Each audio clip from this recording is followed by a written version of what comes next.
Welcome to the Collective Experience by the BrwnGrlz Collective, a dynamic platform where we celebrate innovation, creativity, and the power of Black excellence. Each episode, we sit down with change makers, visionary industry leaders, and groundbreaking entrepreneurs across the worlds of fashion, tech, education, business, and more. This is more than just an interview series. It is a space where stories are shared, wisdom is exchanged, and inspiration flows. Together, we are building a community that thrives on collaboration, empowerment, and the drive to uplift one another. So get ready to meet these women redefining industries and shaping the future. This is the Collective Experience, where we take center stage.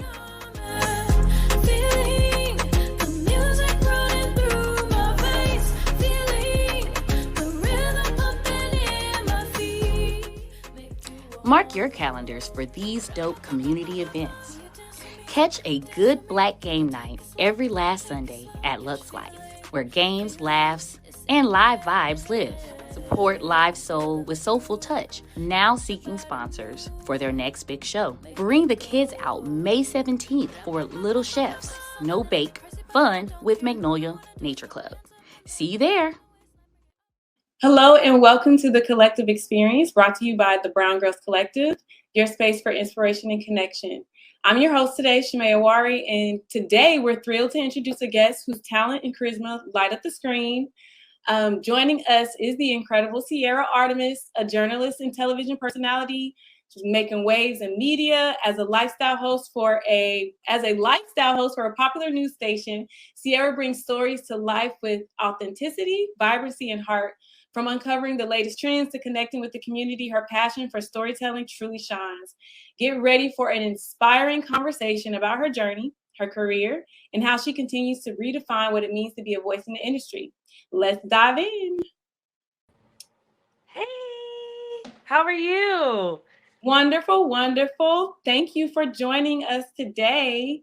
I'm so excited to be able to sit down with you.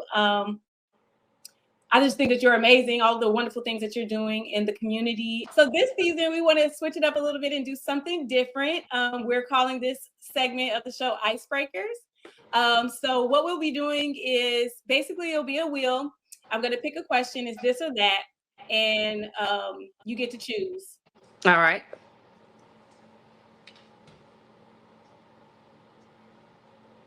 Should I be hearing something? All right. All right. Spinning.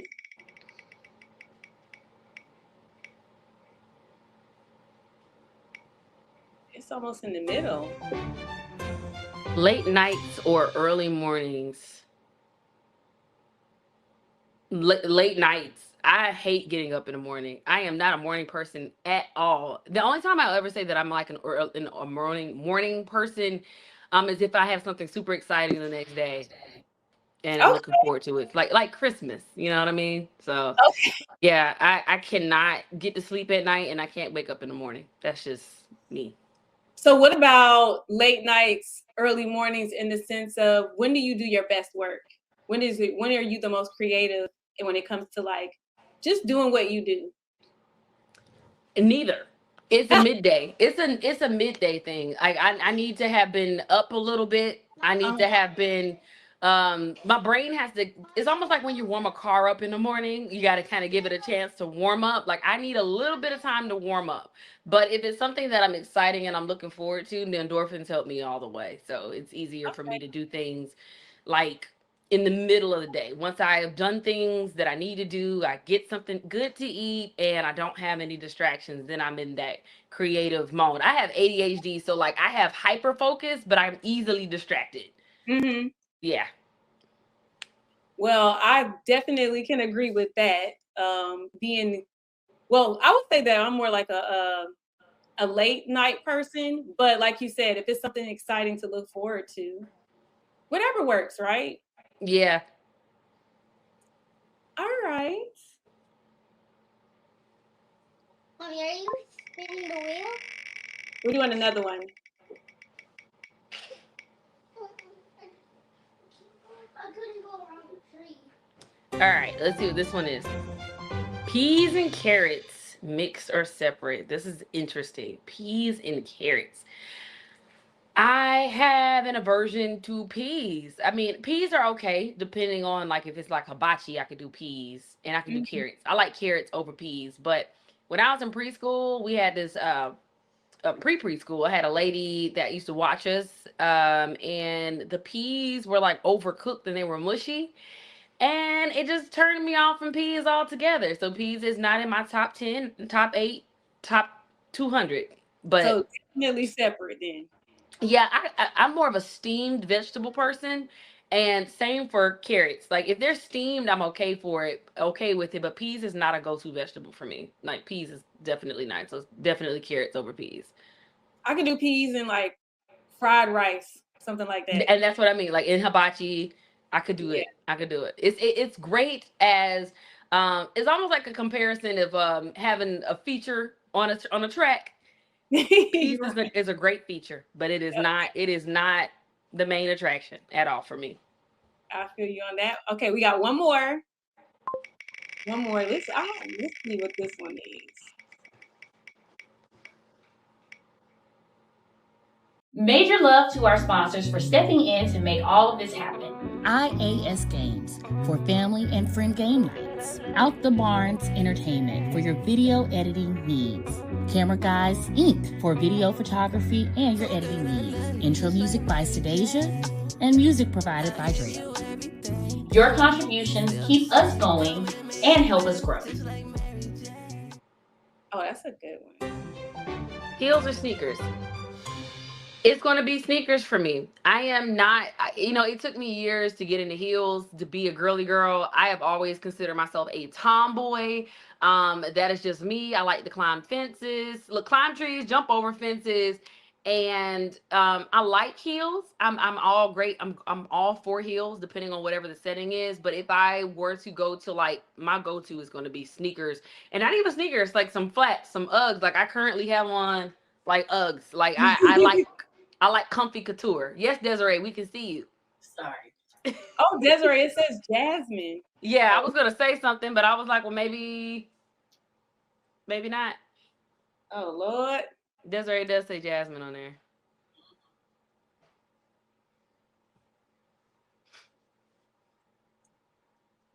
Yeah. It's fine because I can. It's Oh, okay, okay. Create a little bubble. Got you. All right, cool. So we learned a few things about you, which is fun. I feel like icebreakers are good just to get the conversation flowing and things like that.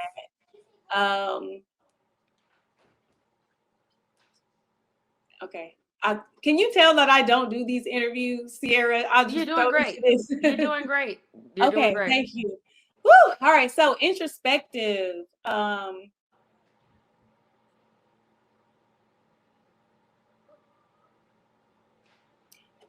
So I feel like you've told us some things that maybe a lot of people wouldn't know about you, but what's something that you think that people don't know about you, or maybe they just have like a misconception about who you are? I will say I have a very I'm trying to figure out a way to phrase this. I'm very community driven. I care more about people, and I hate to say people pleaser. I care more about people than I do myself sometimes. I think sometimes I put so much focus on other people that I really, really neglect myself. And and I'm doing better about it. I force myself to do things for me because I'm one of those people, I get joy out of helping other people. Like, it's like, it doesn't matter how I feel, what I'm going through, seeing someone else feel good makes me feel good. So I tend to give a lot and I don't really take much. Okay. Gotta kind of force myself. That's like a hard thing too, because like, especially you are a parent, right? You're a mother. So like sometimes that comes naturally to just be selfless like that. Oh, even before him. And even more so now that I have a child. It's especially, having that perspective of a mother, especially when it comes to kids. I've always loved kids, but now it's even more so just because I have this perspective of a parent. And so it's probably intensified. Definitely intensified.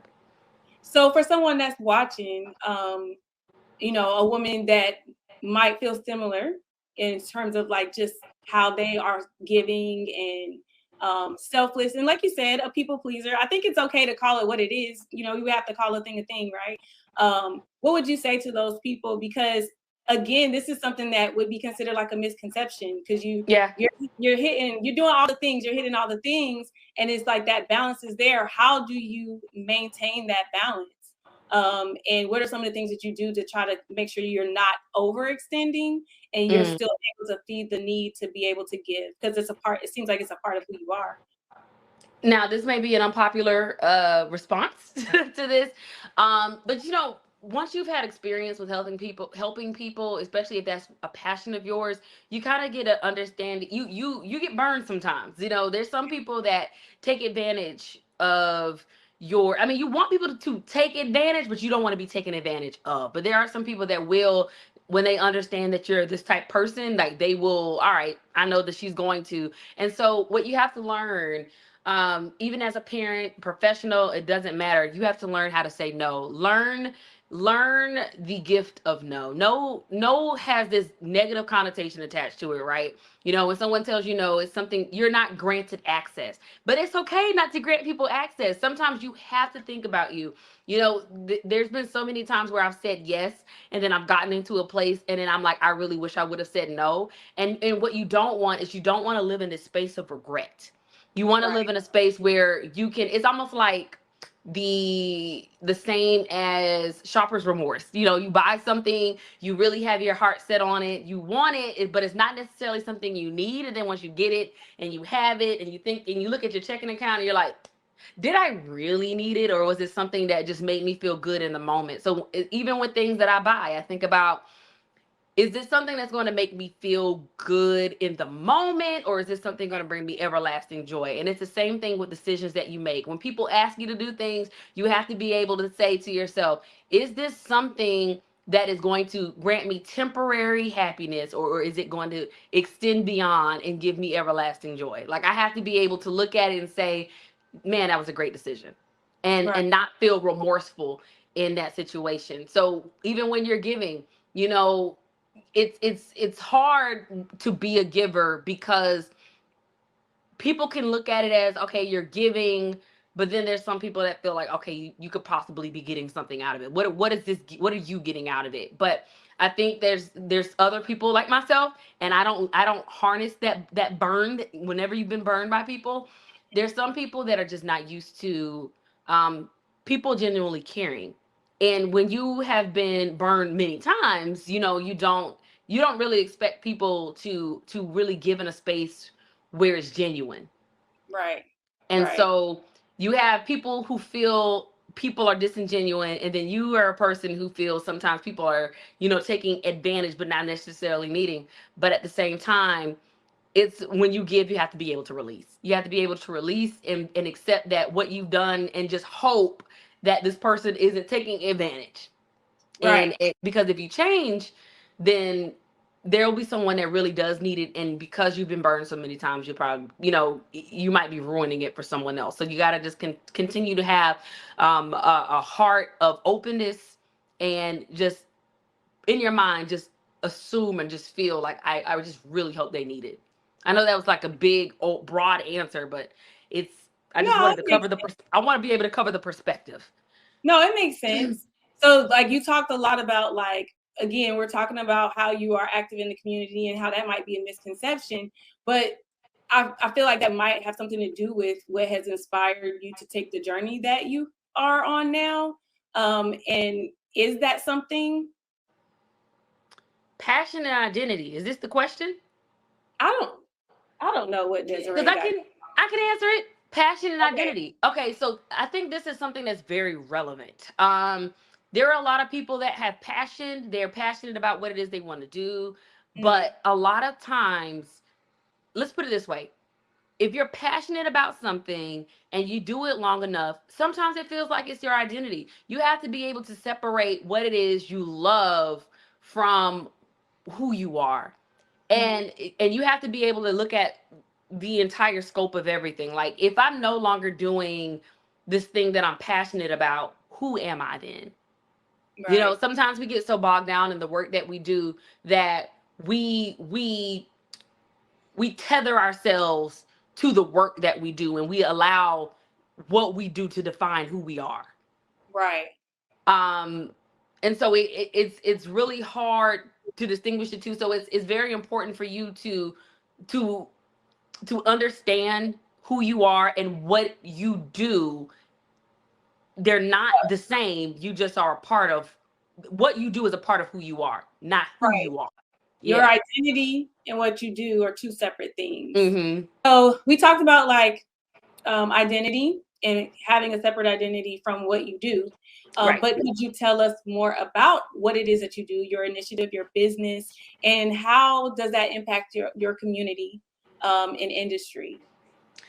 All right, so I work for WIS TV. We have two lifestyle shows, Soda City Live and Soda City Living. Soda City Live was my baby. I basically got this job. I remember the end of 2021. I was just thinking about the things that I wanted to do for 2022 and wanting to be intentional about the things that I did in the new year. I was a new mom. I had my son in 2019, and then 3 months, we had the pandemic.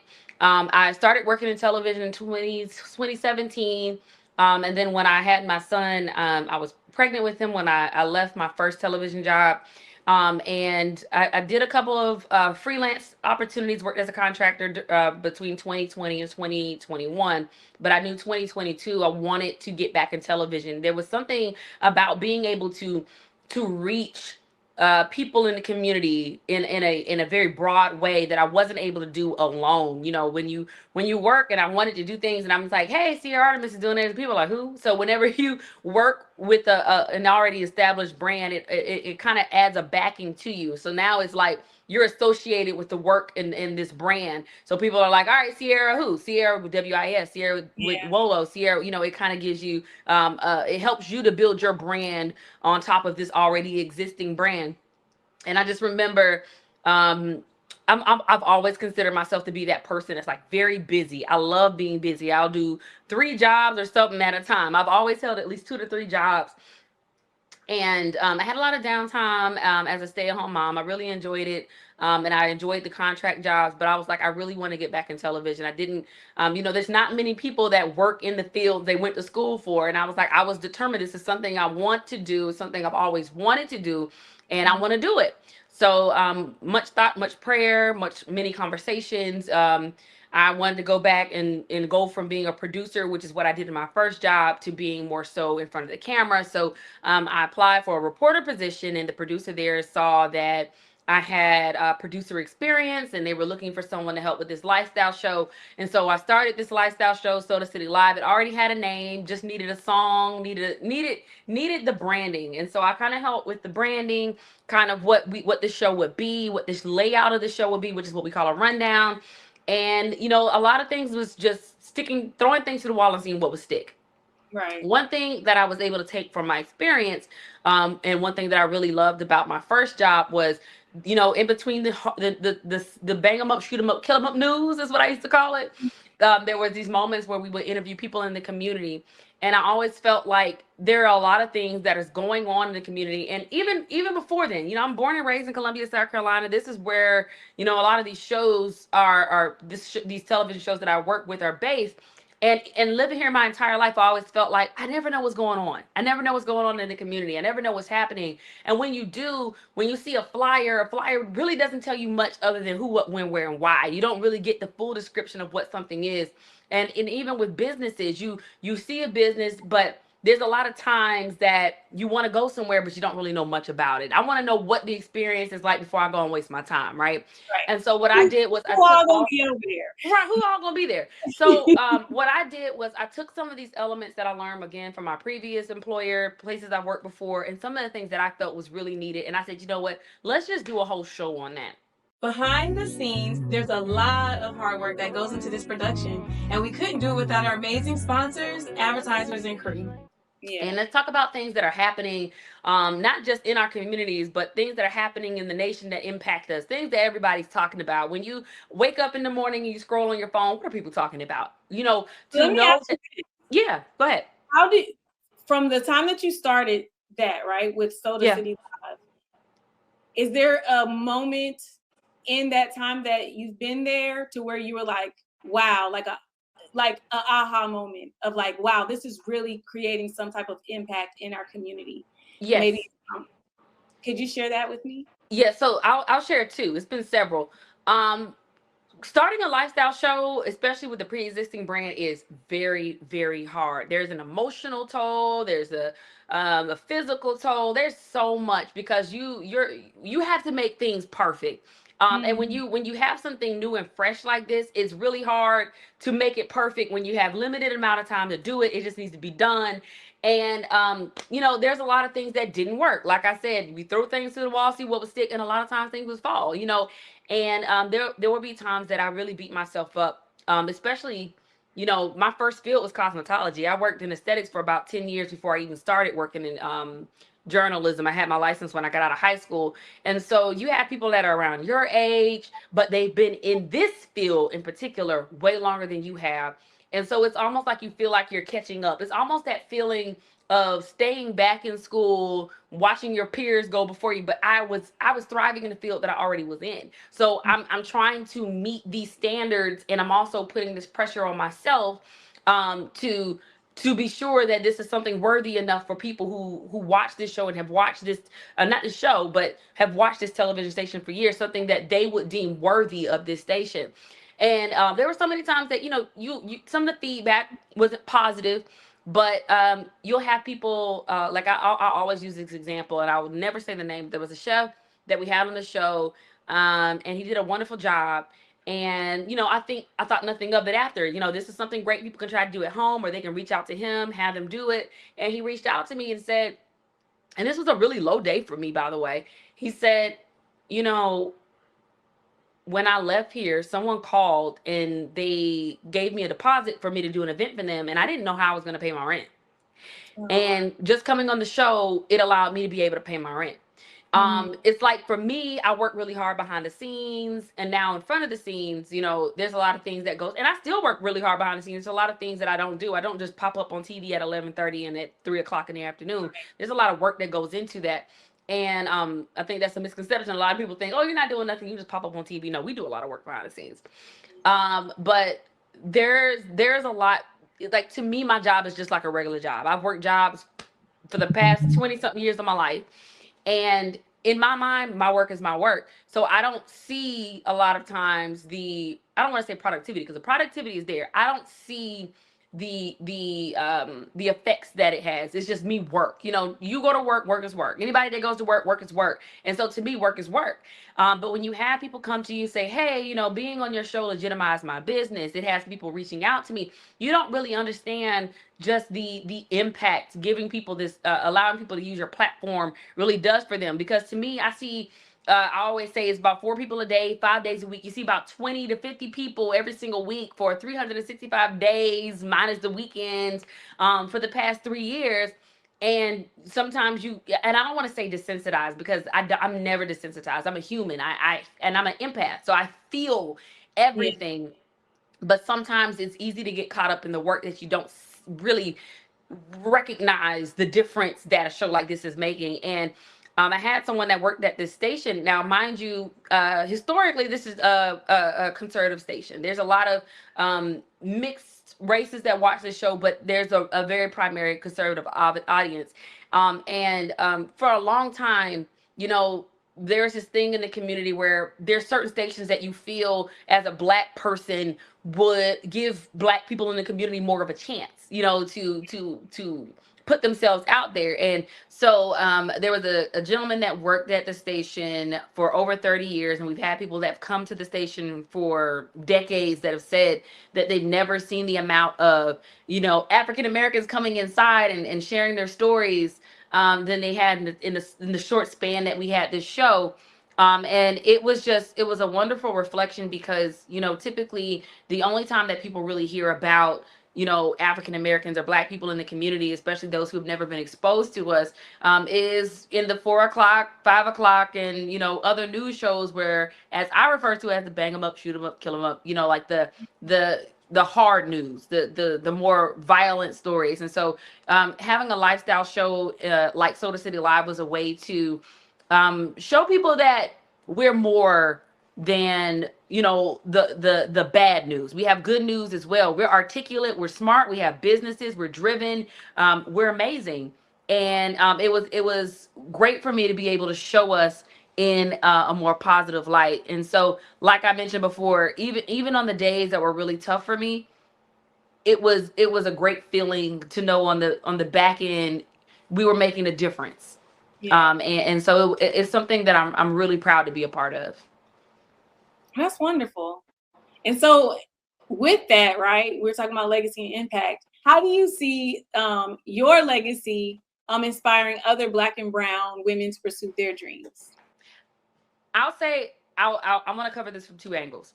One, in the instance of the people that come on our show, I'll say if I were to give it a percentage, I would say 90% of the people we've had on our show have been women. And I would say of those women, I would like to say maybe 75% have been women of color. Mm-hmm. And a lot of those women, there's tons of empowerment events. There's tons of women trying to help other people gain visibility in their respective fields. And I think not only having that representation of seeing the successful women that come on our platform, but actually my co-host and myself, Billie Jean Shaw, seeing us there.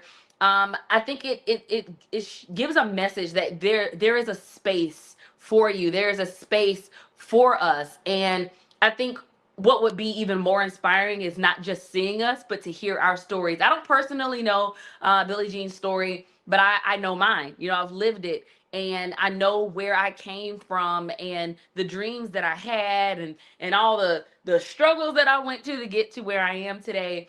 And to know where I've come from, and to know where I am, and to be even more excited about where I'm going, and also very apprehensive because, you know, the future, that unknown is it's a very scary place. Yeah. But to be able to share my journey with strangers, I mean, it's something. It's certainly something. And I say something because it's one of those things that you don't necessarily know how to describe. You know, when you go out and people say hey to you and you speak to people, when you're not in the public eye, it's like, okay, I have crossed paths with this person at some point in my life.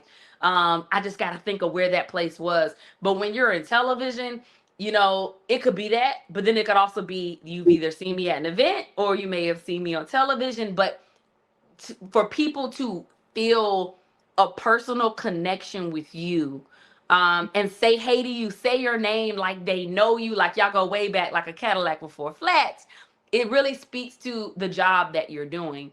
And I feel a sense of peace knowing that I have shown a side of myself that resonates with people enough for them to feel comfortable enough to speak to me and feel comfortable with me. And knowing that you're watching, knowing that you're seeing, lets me know that at some point you may have gravitated to me, and at some point, and not just me, the show and the people who have come on our show, and knowing that I leave inspired oftentimes, I'm sure they're also feeling inspired to go and pursue their dreams. It might be something that they're sitting on, something they've been wanting to work on for some time, but not necessarily carved out that time to do that. And hopefully by learning about these organizations, these events, and these people right here in our community and how they're able to be on a platform like ours will inspire them to, you know, stop sitting on what it is that they've been working on and put themselves in position that they can do the same. Yeah, do the thing. Yeah, do the thing. Do the thing. I think that's wonderful. And just to, you know, speak to, like you said, just having that kind of basically you being like an avenue, you know, just a place for people to come and just say, hey, this is what I'm doing. And also being like a form of representation of like, this is what you can do. This is what I'm doing, but this is also what you can do. So I think that's pretty awesome. Yeah, and I felt that same way. I felt that same way watching Oprah as a child. You know, I watched shows like Ricky Lake and the Montel Williams show, and you know the other ones, Maury, Jerry Springer, and you know those shows. But there was something Oprah did different for me. You know, she looked like me, and people wanted to hear what she had to say. They were genuinely interested in her opinions and the way that she showcased the people on her show. And that was one thing that I always wanted to do. And to kind of be able to do that on a local level, it's a wonderful feeling. Well, that's great. I think that's awesome. So last but not least, we do have a paying it forward. All right. And what that is just a question. So, well, advice and a question. So what's one piece of advice or wisdom you would share with the next woman that's here on the collective experience in this space? And what's one question you'd love to ask her? So I would say the pieces of advice, because I think they're a collective piece. Do the research and then do the work. You know, a lot of times I think people see something done and it looks easy and they think they could just jump in and do it, but they don't necessarily realize the amount of work that goes into doing it. And I think doing research, for me, I'm always growing, I'm always evolving, and I'm always looking for ways to grow and evolve. And one thing that I do, and I have the what's the word I'm looking for? I have the advantage, working at a station like I do, is to be able to watch something that I've done and go back and watch it and critique myself. And I know some people may say, you know, you're being hard on yourself. Yes, I absolutely am. I could definitely go a little bit easier on myself, but I like to go back and watch it, you know, not just for myself, but to see, you know, I've always been that person. I don't know if anyone else is like this. I've heard that some people do this. After you've had a conversation, you go back in the mirror to look at yourself to see how you look when you said it, or how the other person may have perceived it. And it's the same way with me being able to go back and watch the recordings from interviews that I've done. I always go back and watch, one, to critique myself, but also to make sure that moving forward, you know, I'm very careful about how I ask questions, careful about how I respond to them, because the way you intend things may come differently for the person that's receiving it. So I like to kind of go back and watch. And I also like to watch. I've always loved Tamron Hall. I absolutely adore her. Sometimes I watch the Today Show. It's an affiliate of ours, so it kind of comes on and we're watching our station all day. But I look at the way, oh, and Jamie Foxx as well, and other celebrities that do shows, Jennifer Hudson, Sherry, and other people that have these talk shows, these daytime talk shows, to see how they engage with people, how they ask questions, how they, you know, how they phrase things. And I ain't gonna hold you.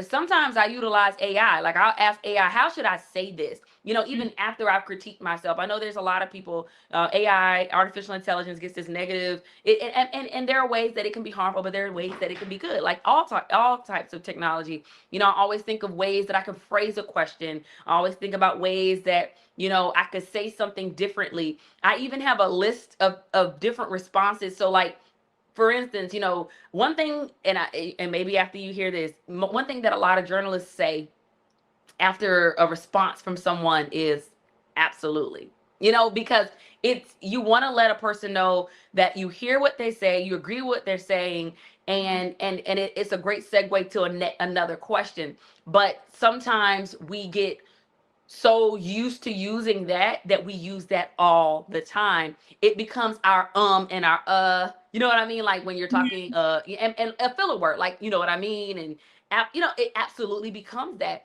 And so what I try to do is, any word that I hear myself reusing over and over again, I write that word down. I go and look up synonyms and I try to think of some other ways I can say that, so that I'm not sounding robotic. So and so to the research part. Yeah.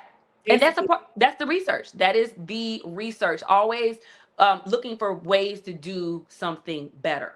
And for yourself, because you're not going to always have someone to say, hey, Sierra, watch the interview, loved it, but here's a couple things that you could work on. Right. You have to critique yourself. And critiquing, you have to be constructive, because just like other people could give you criticism and you feel like, okay, well, what can I fix? What can I change? And it becomes just criticism. Until you offer a solution, it is just criticism. So I embrace constructive criticism, not just from others, but also from myself. And one thing that I would ask someone who is either wanting to do what I do or wanting to be on a platform like the one that I'm on currently is ask yourself why. Why is something that we talk about in journalism all the time. When people think, oh, I just want to come on and talk about this, talk about this, talk about this, and we have to filter through it, or as we say, vet through the different types of people that come through, because you have some people that want to come on because they want to feel better about themselves. They want to be seen. They want to be heard, but it's not necessarily what they're doing for the community, what they're doing. It's more, and it's easy to be caught up in yourself. And so I always ask, not even just whenever we're asking questions, even in hard news, why is the biggest journalism question? Why? What is the purpose? Why do you want to do what you want to do? Why is this important to other people? Why do they need to know this? And if you can't answer that, then you need to go back and try to figure out why. It's simple. Right. It all comes back to why. So always ask yourself why you're doing something, why you won't do something, and really get to the root of what that why is. And the more you're able to expand on that why, the more you have to offer in a conversation. And you have some people that, it's, when people have meetings and they're like, this could have been an email, same thing in news. If you have something going on or you're doing something and you could have just sent us an email and it's something worth a mention but not worth a 5-minute conversation, you got to figure out, how is this one thing going to stretch, and how are we going to continue to have a conversation about this one thing? So you got to be able to contribute. You got to be able to add something of essence, because Black people, Black women, Black men are not the only people watching sometimes. You have to be able to appeal to that white male, that white female, that Hispanic male, that Hispanic female. You have to be able, what you're sharing has to resonate with everybody in order to be appreciated. And I know, for years it's been one way or the other, but research shows, and a lot of times the ratings come from who is watching. And if you have a demographics of white females within in their mid-50s and up, and you're a Black male and you're in your early 20s, you're a whole different generation. You got a whole different experience, and things that you're talking about is not going to resonate with that person. So that person is going to be like, boo, I don't like this. This is trash, because it don't apply to me. And so you have to get in the mindset, everyone, to not think with just your own mind. This is that clear sense of thinking outside the box. So how are you going to think outside the box, and what is your why? Awesome. Well, thank you so much today, Sierra, for sharing your incredible journey with us and just insight on, your passion for storytelling and connecting with the community. I can see that you're very passionate about what you do, and like everything you do, it just really just shines bright. So you're shining bright like a diamond, girl. So I appreciate it. I can't wait to find out what you have next in store for your career. And to our audience, thank you so much for tuning in to the Collective Experience. Please stay inspired. I was going to say stay tired. Don't stay tired. Stay inspired. And we will see you all next time. Thank you again, Sierra. Thank you, Shemay. Thanks for having me. Thank you to our advertisers, sponsors, and everyone who made it possible. And of course, thank you for tuning in and being part of the Brown Girls family. See you next time. Oh girl, I love you just like Mary Jane. I give you everything. Damn, I hope you feel the same. Come and make it better just like Mary Jane. Oh girl, I can't complain. I need your touch, can't get enough. Come and beat me up, it's just like Mary Jane. From the middle of the club, you say you running low again. Won't let me fill your cup. I got some papers in my section and some fonts in the tuck. She been calling me Spliff Daddy, baby. Please don't gas me up. You can keep your mask. I don't want time with that. Tryna know your heart by the time we start, baby. Ain't no hiding facts. Maybe if you with it, we can start a tab. Break down them walls, you can let me in. I can be your quarterback. Come on, put our team right on the map. Oh girl, I love you just like Mary Jane.